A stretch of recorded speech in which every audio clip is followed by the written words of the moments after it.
সম্মানিত ভিউয়ার্স, আসসালামু আলাইকুম। আমি এই মুহূর্তে আছি আমাদের হবিগঞ্জ জেলার বাউবল উপজেলাধীন সাতকাভন ইউনিয়নের অন্তর্ভুক্ত বক্তারপুর নামক এলাকা। আমি যে এলাকাটায় দাঁড়িয়ে আলাপ করতেছি এই গ্রামটার নাম হলো বক্তারপুর। পিছনে যে হাওরগুলা দেখতেছেন এটা হলো গুঙ্গাজুরি হাওর। বিশাল একটা হাওর, যেখানে হাজার হাজার হেক্টর ধান এখানে হয়। এখানের একমাত্র স্থান বাহুবলের যে গুঙ্গাজুরি হাওরের একমাত্র ইনকামের সোর্স হইল এই হাওরের শুধু ধান। এই দিকটাও দেখেন কি অবস্থা। তো 3-4 বছরের মধ্যে এই বাড়ি ঘরগুলো হয়েছে, যার কারণে কারেন্ট আসে নাই। অন্যান্য সাইডগুলোর মধ্যে আমরা দেখছি কারেন্ট আসে। এই যে সামন চারটা যদি আপনাদেরকে আমি দেখাই, সামন চারটা এই বক্তারপুর থেকে সামনের সাইডটা একদম শেষ মাথায় যে সাইডগুলো দেখতেছেন এটি হলো হবিগঞ্জ।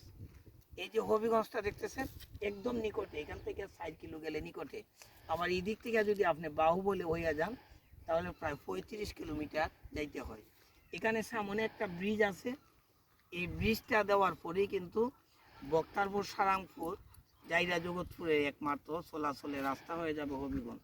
একদম নিকটে, অল্প খরচে চলাচল করা যাবে। এই দেখেন পানি, দেখেন এটা এবছর পানি কম, যার কারণে পানি দেখা যাইতেছে কম। অন্য সময় পানিগুলা কিন্তু এই রাস্তার উপরে ওঠে।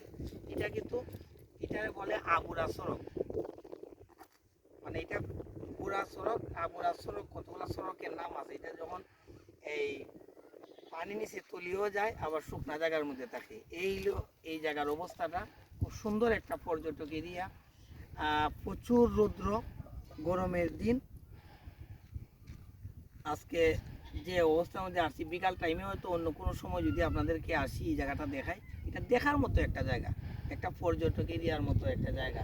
এখানে একমাত্র কৃষকের ইনকাম হচ্ছে, কৃষকের মূল ইনকাম হচ্ছে বুড়ো ধান। প্রচুর পরিমাণে বুড়ো ধান ফলে। আর মাছে ভাতে বাঙালি বলতে গেলে একমাত্র বাটি এলাকায় আসলে পরে বোঝা যায় যে মাছে ভাতে বাঙালি। এই যে একটা জাল দেখছেন, এরকম প্রত্যেকটা ঘরের মধ্যে একটা করে জালে টান দিল, মাছ উঠলো, ওর শেষ, মাছ আর কিনতে হয় না। ধন্যবাদ, ভালো থাকেন। আবার অন্য কোনো জায়গায় দেখা হবে। আসসালামু আলাইকুম।